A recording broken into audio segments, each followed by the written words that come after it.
کہتے ہیں ہم کہتے کیا ہیں یقیناً ہم کہتے ہیں کہ بھائی اسلام میں ہیومن رائٹس تو بہت زیادہ آپ سمجھ رہے ہیں بہت زیادہ ہیومن رائٹس سب سے زیادہ اسلام میں ہی ہیں. تو اسلام کے ہی اس دور میں کنیزوں اور غلاموں کا جو ہے نا ایک رواج تھا جس میں کنیز اور غلام کی خرید و فروخت اور یہ سب گفٹ کرنا دینا لینا یہ بہت ایک عام بات سمجھی جاتی تھی. تو یہ کیسے یہ کیوں کیا کیا اس بارے میں کیسے ہم کریں بات؟ دیکھیں اس میں اسلام پر تو اعتراض نہیں بنتا نا. اچھا. وجہ اس کی یہ ہے کہ اگر تو یہ اسلام نے شروع کیا ہوتا تو اسلام پر اعتراض ہوتا. یعنی اگر اسلام نے کہا ہوتا نا کہ پہلے ایسا کوئی چیز چل نہیں رہی ہوتی اور اسلام نے کہا کہ اس کو بھی غلام بنا لو اس کو کنیز بنا لو اس کی خرید و فروخت شروع کر دو تو آپ اسلام پر اعتراض کر سکتے تھے. یہ اسلام سے پہلے سے چلا آ رہا ہے. صحیح. اور پہلے سے جو سلسلہ چلا آ رہا تھا نا اس کے اندر خرابیاں اتنی زیادہ تھیں کہ جس میں آپ مثال کے طور پر جیسے آج کے دور میں لٹیرے ہوتے ہیں نا وہ ہمارا مال چھین کر جاتے ہیں. تو پہلے وہ عورتیں چھین کر چلے جاتے تھے بچے چھین کر چلے جاتے تھے اور اس کو غلام بنا لیا کرتے تھے. صحیح. اسی طریقے سے جنگوں کے اندر غلامی کا وہ تصور تھا کہ وہ غلام بنا لیے جاتے تھے اور بہت سارے اس طرح کے معاملات تھے. یعنی اگر مثال کے طور پر میں نے کسی کو ادھار دیا ہوا اور وہ مجھے قرضہ واپس نہیں کر سکتا تو میں اس کو غلام بنا لیتا تھا. اس طرح غلامی کا ایک تصور بہت پہلے سے چلا آ رہا تھا. پہلے سے آ رہا تھا. ٹھیک ہے. اسلام نے آ کر اس کو فوری طور پر ختم نہیں کیا بلکہ اس کی جو بنیادی خرابیاں تھیں اس کو فوری طور پر ختم کیا. ٹھیک ہے. اور کچھ چیزوں کو جو اسلام نے مینج کیا. صحیح. ٹھیک ہے. جیسے کہ ایسا تو نہیں جیسے پہلے شراب جو ہے وہ اس کی حرمت کا حکم جو ہے نا وہ نہیں آیا تھا اینڈ دین ود ٹائم آہستہ آہستہ آیا. بالکل. ٹھیک ہے نا. اچھا اس غلامی کو بالکل ختم نہیں کیا گیا. ٹھیک ہے.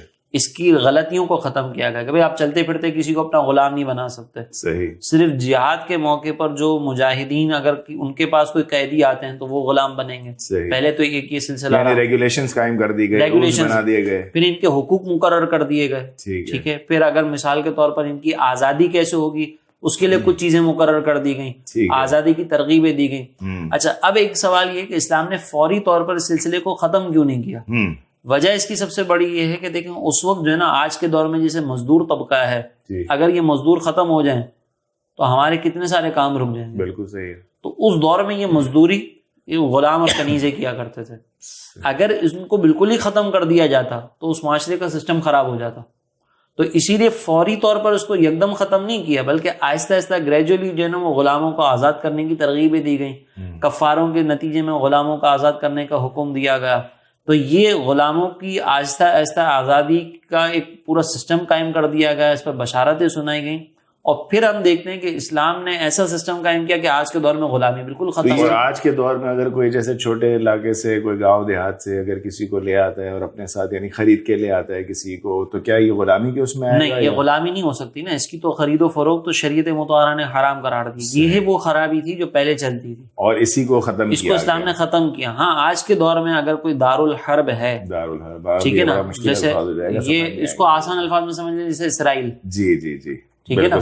جہاں پہ وہ کفار ہمیں مارنے کے لیے تیار ہیں وہاں پہ مسلمان جنگ کریں اور ان کے قیدی ہاتھ میں آ جائیں تو پھر یہ غلامی والا ایک سسٹم ہو سکتا ہے. بالکل ٹھیک ہے نا. وہ دارالحرب ہے. وہ دارالحرب ہے.